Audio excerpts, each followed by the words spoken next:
freedom is never more than one generation away from extinction. We didn't pass it on to our children in the bloodstream. The only way they can inherit the freedom we have known is if we fight for it, protect it, defend it, and then hand it to them with the well-taught lessons of how they in their lifetime must do the same.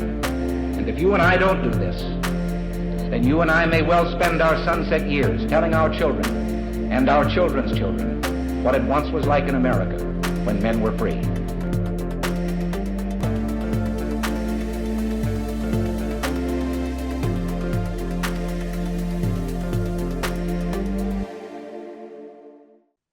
Hey everybody, welcome to episode number 476 of Gun Freedom Radio, where we engage, we educate, and we inform.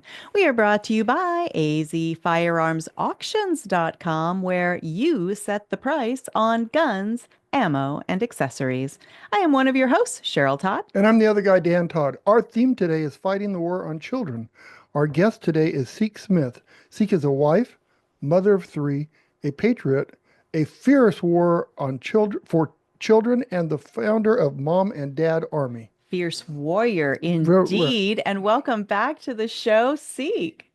Oh my gosh, thank you for having me back. I'm so excited for this conversation. So much has happened since the last interview. I mean, so much happens in a 24-hour period in your life. You are constantly taking on new projects and forming new coalitions. And just really, you are a one-woman force of nature. And I am proud to call you my friend. So thank you for all you do. But the one thing I do want to really put a point on today is to understand the work of MomArmy and DadArmy. What is the core of that project, those projects? So it's a splintered off, it started with MomArmy, and we're a survivor-led organization. It didn't start off that way, but that's who we are. A lot of our leaders across the country are survivors of child sexual abuse, and a couple even trafficking. So I think that's what's uniquely different about how we fall under the parental rights group movement. We do some of that, but really our main goal is to end the exploitation, to break the cycle of violence and abuse on children, and to really change culture and change society on what a protective society looks like and what we need to do, from the family unit all the way to legislation, all the way to school board, to the federal level. We work at every level to bring policy change, to bring lawfare. There's litigation, there's lawfare, and then there's, just the grassroots activism of bringing awareness and educating and empowering families to truly be the main role of protecting our children and safeguarding their innocence. So that's MomArmy.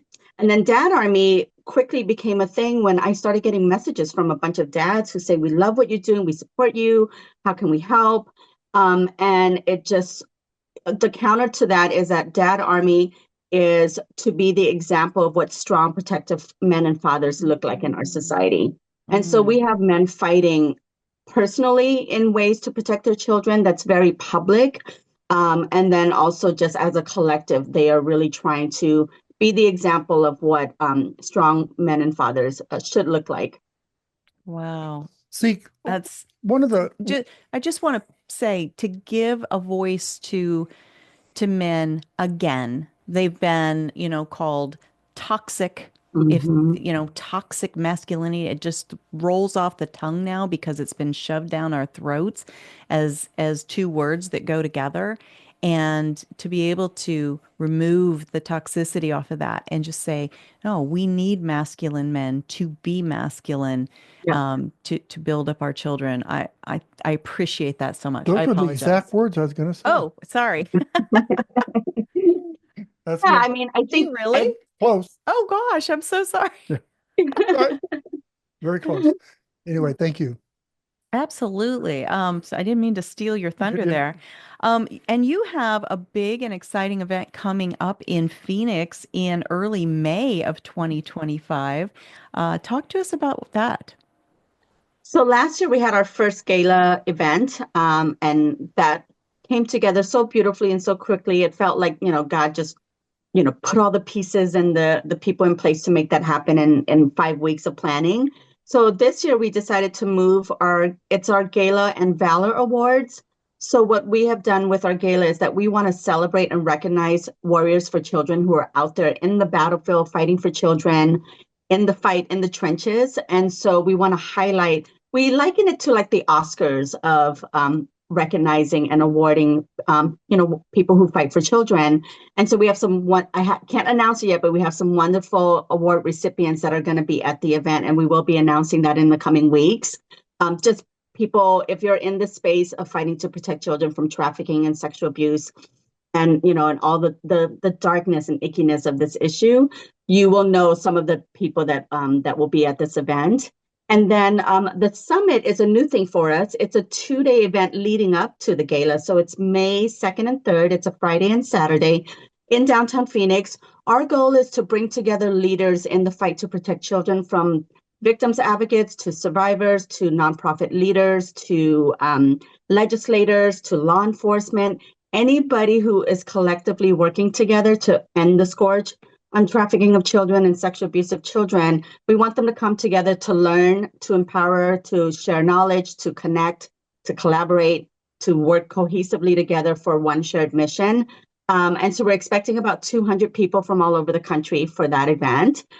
We have not made the ticket sales public yet. Right now, it's all private invites to people that have been in the fight with us. And then we're going to open the ticket sales publicly, probably in a couple of weeks, but seats are very limited. But yeah, so we're really excited for that. It's kind of like, think of it like a think tank of warriors for children.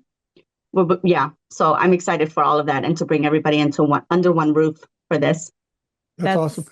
So I want to ask, Seak, with the new president and tightening of the border and all that, do you think that it's going to help with the stop the trafficking, or do you think they'll just do it within? Trafficking, I think there's a lot of misconception about what trafficking looks like. And unfortunately, it's such a vast problem, and it's coming from every angle, that we have to make sure that from the interior side of it, it's familial trafficking that I have come to learn is really a huge problem. It happens in our backyard, and it is really things that we cannot ignore. We have people in our group who were trafficked by their own father. So those issues become a little bit harder to really mitigate. Where you look at the border, we can have policies at the federal level, which is what Trump is doing now. He's already stopped border crossing. It's down by like 87% or something. And we're just 3 weeks into this administration. So because he has a political will to actually implement policies, and it's not rocket science, you have an open border, crime is going to be rampant. You've got cartels, you've got drug smugglers and human smugglers and all the things. And, one of the biggest issues during the last administration was all these missing migrant children that didn't get enough coverage. And we actually had last year in October a candlelight vigil to bring more attention to that. And it was the number that was reported was like 325,000 missing migrant children. That is larger than a lot of cities in America, and mid-sized cities. And so we can attack it from multiple ends, but I love what Trump is doing from the federal level to really, minimize the crime against children. Anytime you have an open border, you're going to expect people to smuggle, traffic children, labor trafficking, as well as, sex trafficking and sex slavery. I think that's great that he's going to do something about that. But I think one of the biggest problems is there's so many people in America that don't really realize this is going on. Mm-hmm. They have no idea. Well, and to your point, Seek, that, I guess our society has just gotten sick, or is it a cultural thing? Are there certain cultures that like trafficking happens? Like, how on earth do we find ourselves where the family across the street might be actively engaging in either, being the recipient of a trafficked child or actually trafficking their own child, right? Mm-hmm. Or maybe one of the children in the household. Otherwise, they look like the Brady Bunch, but there's this one child that maybe has gotten caught up in something that they're allowing themselves to be trafficked, and now they're stuck.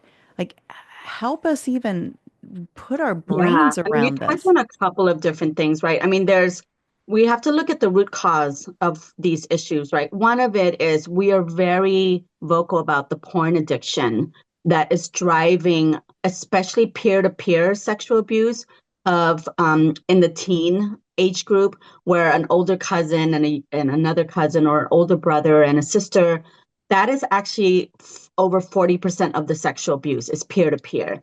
And a lot of it is driven by porn addiction. And so we really need to tackle that side of it. And with social media and with the internet and technology and access to information and footages, and everyone's got a camera, we are facing a different crisis compared to, before social media and before all this easy access to technology. Is the production side of these sexual abuse material that is being produced, made, sold, and traded all over the dark web. And that's another thing that drives. Then there's the blackmail side of it. We have, unfortunately, if you're following any of the Epstein and the Diddy cases, and even far back as the Fox Island, there are all of these very global pedophile rings that use child sexual abuse material, the production of it, the trading of it, as a way to blackmail, as a way to abuse children.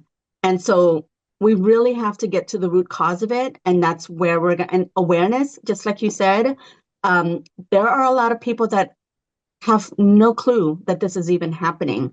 And I remember starting to talk about this issue 15 years ago and watching people shut me down because they say, that's too heavy, I don't want to hear about it, move on.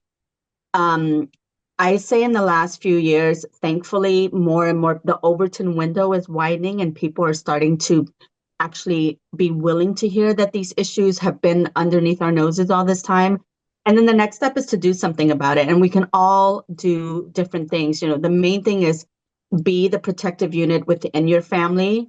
I always say train up your children to be warriors so that they are the ones that are looking out for their friends. This is how we train our daughter, what to look out for, signs. If your friend is maybe distressed or she's got a Romeo pimp or boyfriend, like what does that all look like and what can you do? And that's part of all the stuff we're doing for the summit, is training people and getting people equipped so that they can take real, tangible action to affect, to influence change and to do things like that. But, it's hard to encapsulate because it's such a vast problem. Over the years, I mean, this thing is over $150 billion industry, criminal enterprise. And I think that's on the lower end. Everything's really underreported. I'm sure that's probably easily double, that's Wow. not official statistics. Well, making the people aware helps with them to recognize when there's a problem in their neighborhood or their friends. Mm-hmm. And so I appreciate the work you do. Absolutely. Thank you. So we just, as Danny said, we've had a huge election. It feels like there's a major cultural shift across our state. We're both in Arizona, our nation, even the world. It feels like there's an impact out there that feels like we are coming back to maybe some more traditionally based values and the things that we want to live out. So if I'm even right about that, maybe it's just me perceiving it because I want that so badly. But what would you say this latest round of elections opens as far as opportunities and challenges for the work that you do? From our vantage point, the last 4 years have been incredibly challenging. We always felt like we were on the defense. We were feeling like we were just trying to catch our breath. We felt like we were just trying to stay above water. Everything was coming at us so fast when it came to the attacks on children, from every institution that we are supposed to trust, the education, the media, all of these institutions that were pushing this really sick and twisted agenda of grooming children. And what I try to get people to understand with what was happening and why we started MomArmy was that the attacks on our children was rampant and it was coming at us so fast, is that we were some people, not us, we, the people who are protecting children, but on the other side of this issue, we're creating environments to manipulate and indoctrinate children into accepting that these things are okay, that the books in their school is fine. And what you're doing is you are basically targeting vulnerable children to become easy targets for predators, when all of their instinctual protective nature that they have about them is taken away. They're being told, oh, don't worry if there's a boy in your bathroom, be accepting, be inclusive.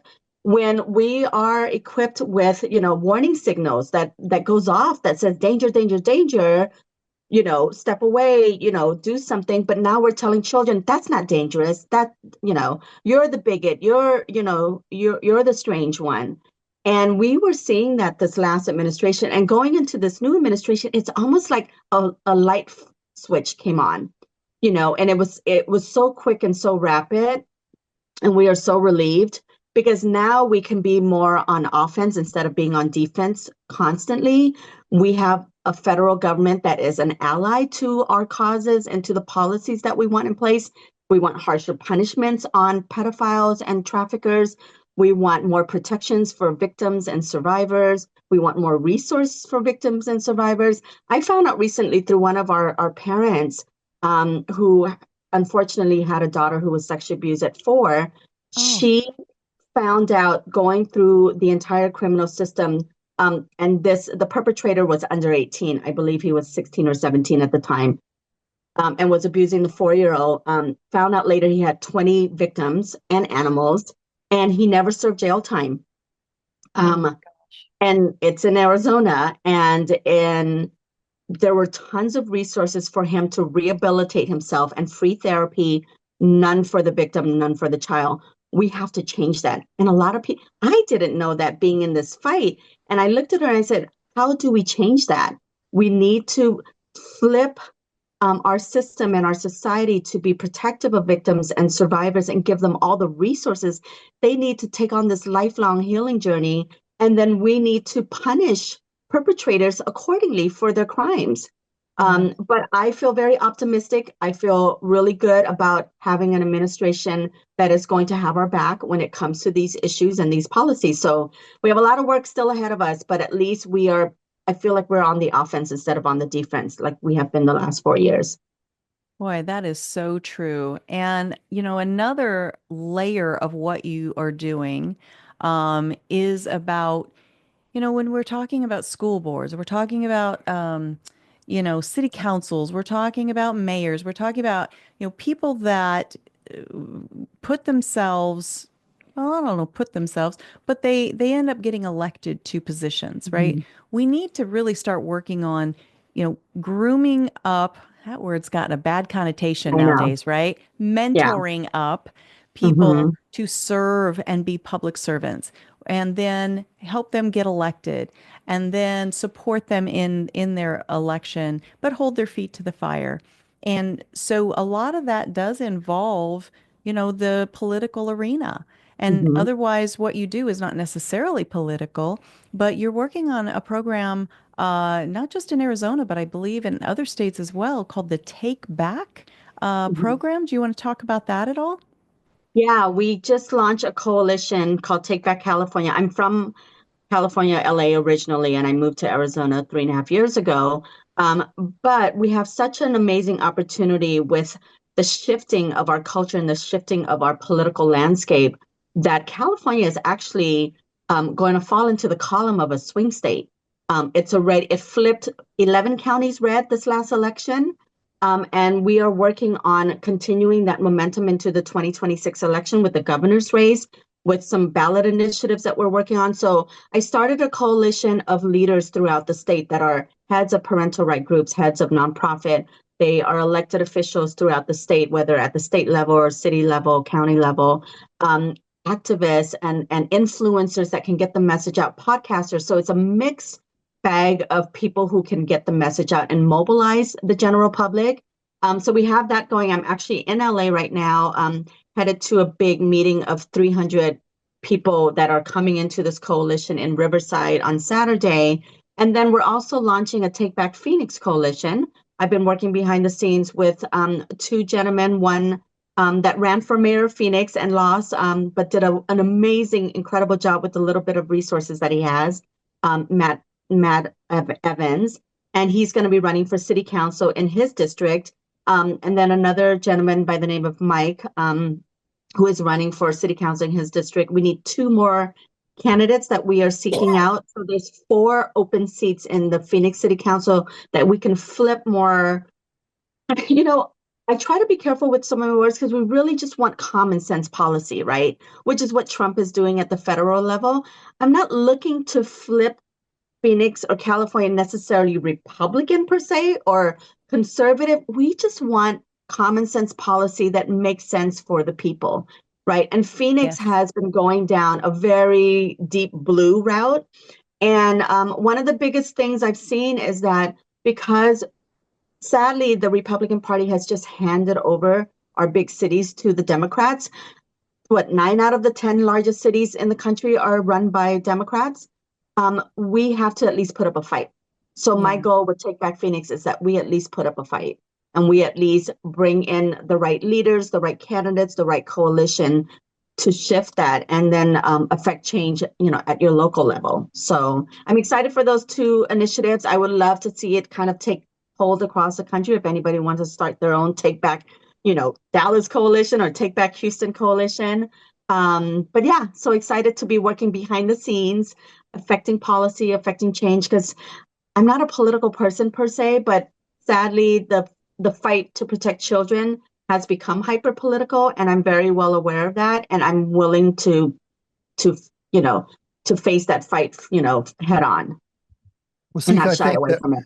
You said that, Arizona is fading blue, and I don't disagree with that at all, but I don't think we're a blue state. I think that the people that are blue are voicing louder than the people that are red. And so by you doing what you're doing is you're going to wake some people up, wake enough people up that the red voice will shine.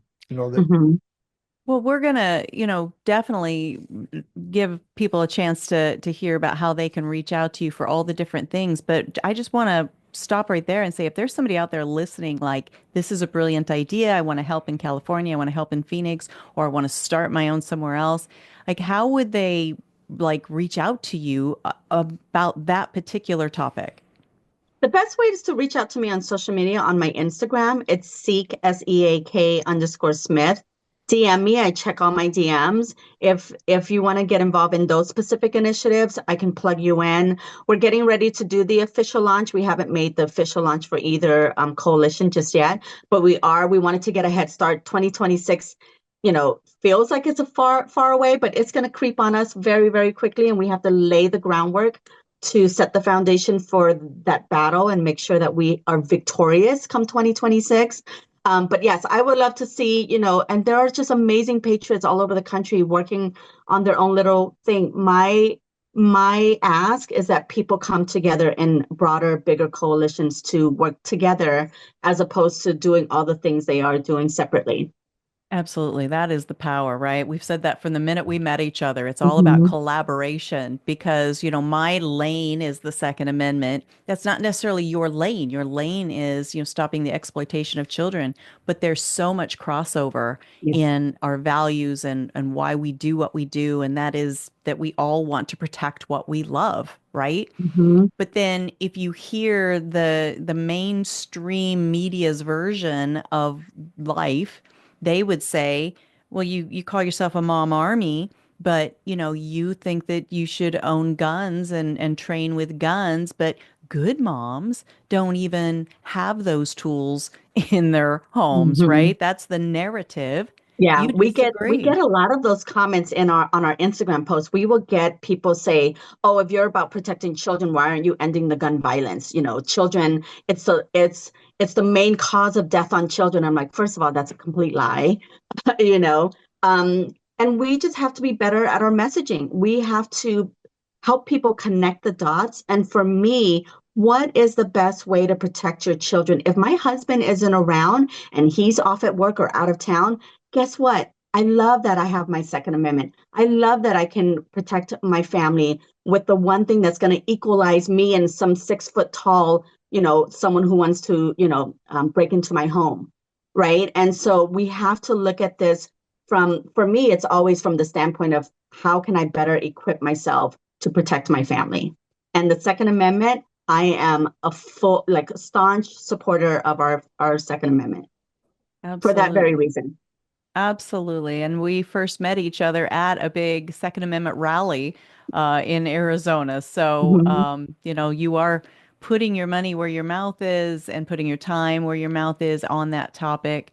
There will be a big rally on March 1st, 2025, across the street from the Arizona State Capitol, that Gun Owners of America has taken over, and that the rally that we met at is now a Gun Owners of Mhm. America event, and it's called the 2A Freedom Festival. And I believe your group is going to have a booth set up. Yeah, this is going to be the third year of being part of that and attending that. So I always, that's the wonderful thing about Arizona, that there is all this engagement with events and coalitions and groups that are really trying to preserve our freedoms. That's what it boils down to. So I'm excited. I am really Me excited for the too. event. Me too. I get to be the MC again this year, so I'm excited Yay. about that.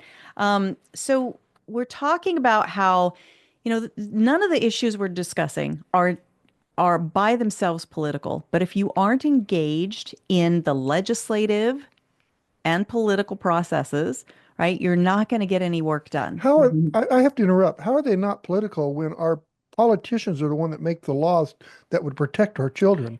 And we Mhm. even have some politicians that have been caught doing what, Yes. the pedophile stuff and things. So it is political. Unfortunately, it is. But we need it. Yeah. We need our politicians to be aware of what's going on so they can pass the laws that will fix this. It's so true. But I think that people get locked up on, well, I'm not political. I just Mhm. want to get along with everybody. And if you're political, then you are a It divisive. feels confrontational. Yeah. Yeah. And Mhm. so, I mean, it's excellent point, Dan. That and kind of where I was going is that you can't divorce yourself of being involved and Right. getting behind bills that protect our children and protect all of our rights. And that is something that you are actively involved in. How Mhm. do you encourage people, or how do you help people find their voice and use their voice to speak up when bills come up that maybe are bad bills, right? And we want to stop those because they're wrongheaded, or maybe good bills that are going to help, and we want to be sure that they have as much support as possible. Yeah, and the first thing I say is get engaged, right? Plug in. The more you know, the more you can take, real action. And there's so many amazing groups out there. We're part of Women for Gun Rights, right? And there's a lot of education and knowledge and action items that you have access to immediately being part of these different groups. So I don't discriminate. I join so many different coalitions and groups. I start my own groups and things like that. And so find the one that really aligns with your values and align with the things that you care about. I promise you, as soon as you get plugged in, there will be so many things you can do. I mean, if you're in Arizona, Arizona Women of Action, our friend Kim Miller, if you're really fierce about fighting, exploitation of children, there's MomArmy and DadArmy, there's Moms for America, there's Moms for Liberty, Independent Women's Network. I mean, there's so many amazing groups out there with resources and trainings and things that you can plug into.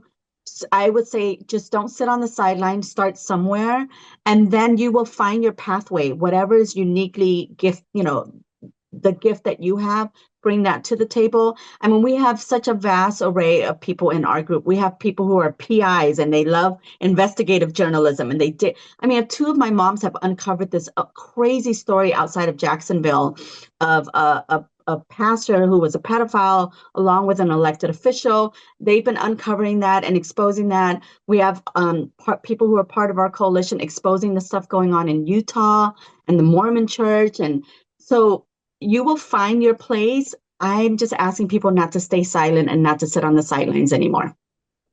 Well, I mean, what is the saying? For evil to prevail, good people simply must do nothing. So Yeah. just don't do nothing. Do a Right. something. And we can't do everything, right? But everybody can do something. No, And but you can talk with And your friends and you can be aware and you can find things that would help the kids that are out there. Mhm. absolutely. Yeah. And now with technology and information and websites and stuff, I mean, if you're on social media, I mean, information gets shared so fast. If we have a bill that we're opposing, which we have one coming up, I'm driving up to Sacramento to oppose a Scott Wiener bill, and we're testifying. We have a press conference in front of the Capitol. Sharing, just simply sharing it and resharing it is something you can do. And that's a click of a button, hit reshare on your social media. Talk to your neighbors, talk to your friends, make them aware of what's out there and what's going on. So it's really simple. And to your point, for evil to prevail, good men do nothing. We need to find leaders that have a strong moral compass. We can no longer just let anybody sit in these positions of powers that have such a lack of morality and a lack of goodness. We have to find those people, support them. People ask me all the time, would you ever run for office? Absolutely not. I can say never on that front. But I am happy to support good people who want to run for office, who want to campaign. So we need to really take reign of our local politics as well as federally and statewide, that we put good moral people in those seats. Boy, that's beautifully said. And one of our mutual friends is a lady named Christy Narcy, who's with the Independent Women's Forum, Independent Women's Network. That's another great group to find a chapter and get plugged into, because they are really also about, educating ourselves about what needs to be done, how to do things differently. And so, I think all of these groups that you mentioned are excellent ways to connect with a social network, right? With a cultural network of people that you can really start feeling like you are part of something and not a lone voice on a Yeah. hill. I, I have to say something. I don't know that I should say this right now, but I'll so, mute you. you I know, will do it. No. okay, so, I'm emphasizing how parents need to be aware and to watch their friends and their kids because I'm 70 years old and I don't remember this until just now, but when I was about 10, we had some friends they had a family of 5. They're all young kids. And the man and the woman were very old. And they were abusing the kids, sexually Mhm. abusing the kids, the Oh mother and the gosh. father. And my mom and dad found out and took those kids away from them.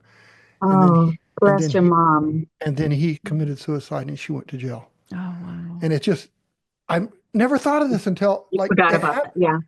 It's like in a completely out memory of my hole mind. somewhere. And it's like so Mm, I kind of got a little blank. hmm. Mhm. Oh, I am proud of your Bless your mom's parents. heart for even, I mean, she went the extra mile, right? She found out that these children were being horribly abused and took action.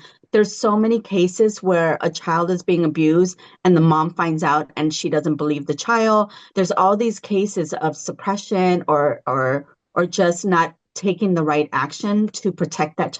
I'm a protect a child at all costs. Screw the adult feelings. I don't care if I offend you. I don't care, I'll apologize later if I'm wrong, but I will always err on the side of protecting children. And we all That's need to start thinking in those ways, whether they're your child or your neighbors or, Yeah. a family friend. It's important.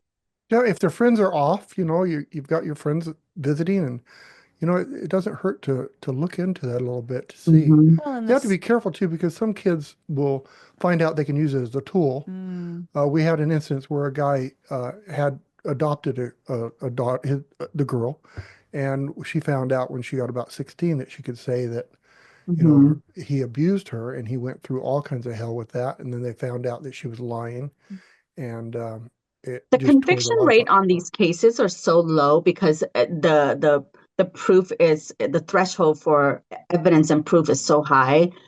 So one, the reporting is very low, and then the conviction rate is very low. Right. And usually they will, you know, it, there's a percentage of that happening, but it's actually a small percentage of kids who lie that are Right. weaponizing. I always call that as weaponizing. And yes, you have those cases. You have like the fake Me Too movement sometimes where, believe all women, and not all women is actually telling the truth, right? And so we really have to think about all the different layers of protection for both the victim and people being accused. Being accused and conviction is two different things, right? We're supposed to have a system where it's innocent until proven guilty. So we really need to be mindful of that, of not ruining people's lives either, because it's a very serious accusation. But the kids can be so afraid that they don't know what to do. So that's why it's good to look at the signs, and just please look at the signs for kids. Well, and I think about that story that you told, and those people are at least my age now, probably, right? The kids are, yeah. And so think of the lives, 5 children, 5 lives that you impacted, your family impacted in a positive way, because they didn't just turn a blind eye and they didn't just put their head in the sand like an ostrich. That's amazing. And it was so bad that I completely blocked it. Right. Just wow. weird. It was probably very traumatizing for you. And so sometimes, like, there's suppressed memory that happens. And then, and if you're not just in my world talking about this issue 24/7, it's something that you recounted it and you remembered it. Well, isn't there a statistic, Seek, that you've shared with me, The average age. The average age, go ahead. Yeah, the average age a survivor or a victim discloses sexual abuse is 52. And that means that person has told another person, right? So a lot of people go their entire life suppressing this, wanting to forget about it, wanting to just move on and not dealing with the trauma associated. And then it manifests in so many ways. If you look at all the societal ills that we have, mental illness, drug addiction, suicide ideation, all these things, if you get to the root cause of these problems, it's usually something from a childhood, very adverse childhood trauma. And we see that over and over again. So we really have to get to the root cause of helping people heal, helping people navigate, and help them make them whole again, and help them see that there is hope after abuse, that they can have a fulfilling life after abuse. And that's why survivor stories are so important for people to share, because it's a horrific thing to go through, but it's not the end of the world where you can't have a wonderful life after that. But to be abused for all those years, and then for the abuser to shoot themselves, and it happened to be their father, how do you get away? How do you live with that? That's hard. Yeah, it's hard. So anyway, trauma. Again, I just want to thank you so much for what you do, and continue that, please. Absolutely. Thank you for sharing that story. That's very personal. It's weird because I can feel, your emotions behind it, even though this was how many years ago? 60 years ago, 50 years ago. Yeah. Yeah. And the thing is, I can smell the house. I can smell. I saw the chair they were sitting in, and I'm telling you, I had no idea that it happened that long ago, and so it's just weird. I'm kind of feeling weird right now. He's choked up. But anyway, thank you. Oh my goodness. Oh, well, I'm hoping that we are reaching people and encouraging people to know that they don't have to sit in the privacy, the secrecy of it. They can share, they can find help, and I'm so appreciative of the work that you're doing. So on that heavy note, we do need to start wrapping up, but I think that this is the perfect time to tell people, how can they act? How can they reach out to you? How can they get involved in MomArmy and DadArmy and all the different things that you're doing? We are actually in the middle of revamping our website, so we will have a new and improved and more engaging website, but it's mom-army.com is our website. We are getting ready to launch the DadArmy website as well, and that is going to be the dadarmy.com. And then Instagram is the best way. That's where we mostly function on social media. We have a an X account, which I need to really get more engaged in, because X seems to be the place that you need to engage politically, especially. But the.momarmy is our handle on Instagram, and the.dadarmy is our handle on Instagram for that. DM us. Myself and my team, we go through the DMs if there's anything. We do a different kind of vetting. We do go through an interview process to select leaders to be part of MomArmy and DadArmy. But if you have been in this fight and you want to plug into a coalition and a group that is about the same thing, MomArmy is definitely a really cool place to be. I call them the fiercest warriors on the planet because they are, and a lot of them because they've been through this and they don't want what happened to them to happen to other children, which is the reason why they fight the way they do. I mean, my moms go marching at the Capitol and will, you know, demand a meeting with a legislator on the spot.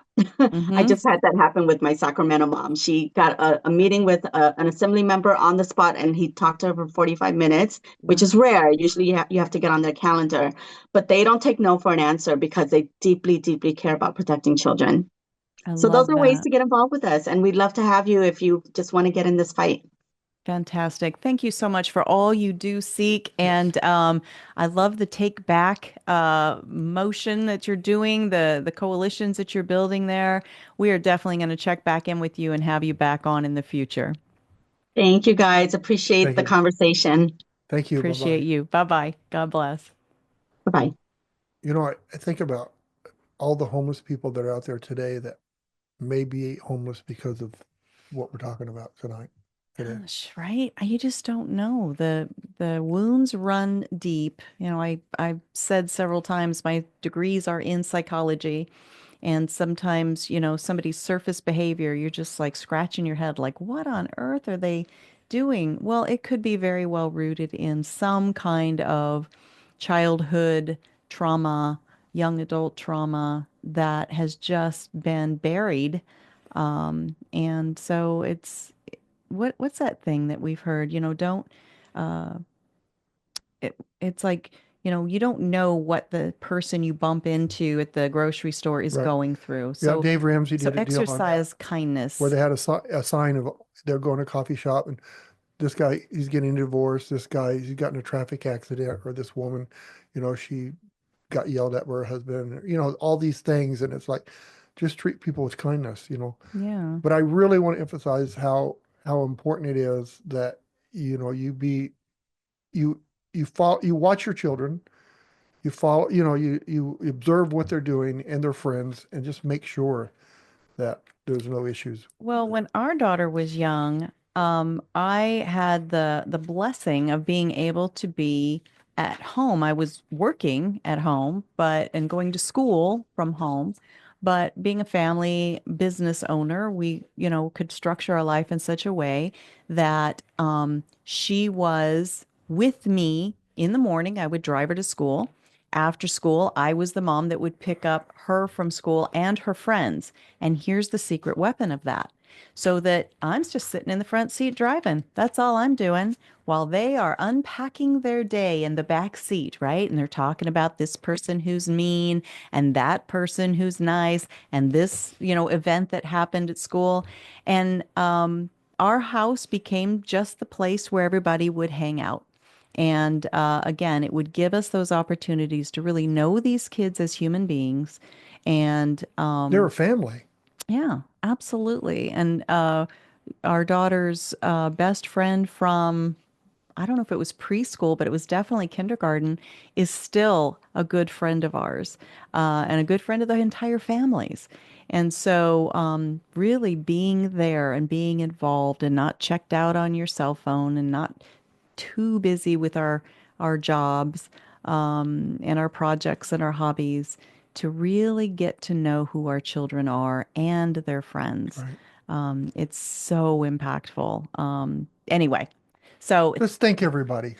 Yes, let's thank Seak Smith for the work she's doing with Mom and Dad Army and all the other initiatives that she has going on. Thank you to our amazing viewers and listeners all over the planet. Thank you for making this something you spend your most finite resource on, which is your time. We want to appreciate some of the groups that support us, right? There is a product that is created by some really good friends of ours. It is called Locked In Grip. So if you're in the shooting sports of any kind, even if you just like to go out plinking, it gets hot outside, right? Here in Arizona, it's a dry heat. Somewhere in like Mississippi, it's a humid heat. Either way, you want to make sure that you have a firm grip on your firearm for safety and accuracy. So this liquid shooting sports chalk locked in grip will help give you a safer, better, give you traction for safer, better shooting, lockedingrip.com. If you ever do find yourself in some kind of a self-defense incident, A pickle? a pickle, a self-defense pickle, and you have had to use some tool of self-defense. It could be a gun, it could be a pickle, I suppose, it could be a knife, a rock, right? The legal aspect will be visited upon you. At that time, you are going to want to know, like our family does, and have the assurance that you have attorneys on retainer. So go to attorneysonretainer.us/GFR for Gun Freedom Radio and get your family a membership today. We are members and we have that assurance that if we need something, we already have our attorney on retainer ready to help us through whatever we need to be helped through. So attorneysonretainer.us/GFR. Now, we love America, right? And that seems to be a new re-emerging trend. And it should have never not been a trend. know. It's always should have been a trend because America is great. Well, and the people of America, right? If you want to support American jobs on American soil, making American-made products That are good. that are good and delicious and high quality, this is your lucky day. Please accept this invitation to an invitation-only shopping club. It is patriothousehold.com/GFR. So it is helping our family and millions of others to cut the cord on the huge corporations out there that use our own money to diminish our freedoms and individual liberties. patriothousehold.com/GFR uses those dollars to support the work we do, the Second Amendment Foundation, and all of the court cases they are fighting across the nation on our behalf. So you can buy your items as you need them online, or as I do, I set my order and I forget it. Laundry soap, skincare products, delicious snacks. It shows up at my door. It is delicious. I reorder all the things I've ever bought before because they are good products. It's convenient and it's good quality because you're not throwing anything out because you're disappointed in it, right? It couldn't be any more convenient than that. patriothousehold.com/GFR. All Oh, right. wait. So what about a guy that doesn't know where the forward slash is? Because I always get confused with those two slashes. How do you explain to me what forward and It's what is it under the backwards? question mark. Is there a forward and a backward slash? There is What a is the other slash called? I don't know what it's called. It's over under here. the delete Yeah. button. Oh, so you want the one under the The which one? question mark. The question? That's not. How is that forward? Because it is. It's a forward slash. Okay. Okay. Anyway, I don't want to be Also, forward with you, but I if just you didn't know. If you want to rewatch this video or share it with your friends, go to wherever you find video content like Rumble, YouTube, Gunstreamer. When you go to those platforms, please be sure that you are hitting the like and the subscribe buttons because that gives us a hedge against cancel culture. It tells those platforms that you value these conversations and you also get notified the minute we put out some new content. If you want to listen to the audio only version, go to our website, gunfreedomradio.com. Click the on demand tab and Binge listen to your hot contents, darling. It'll make you feel better too. you will. Right? And if you want to see links to all of the works of all of our guests that we've ever had on, including Seak Smith, then go to the guest tab. It is an ever-growing database of subject matter experts. And when you spend time there, we don't hate that. All right. Until next time, we are going to Pray for our nation. We are going to Pray for our nation some more. and our leaders. And our leaders. Right? Pray for future leaders to be, going through the process and gain election and be public servants. We want to pray for all of that. But what about the ones that are frustrating us that we don't like very much? You ask me that every show. I And do. you know what I say to that every show? You Something different every time. And I You can't avoid think it. Yeah. You So avoid how it. about those? How about the game Super Bowl? That was pretty cool, huh? Yes, it was. But we're going to pray especially for the people that frustrate us and that we don't like very much, right? Because they need it. They do to get back on the right track. Maybe they need to pray for me because I'm frustrated. Maybe. Frustrated. Is that right? How do you say that? Frustrated. Frustrated. All right. Until next time, be good to each other. Have a great week and God bless. Bye-bye.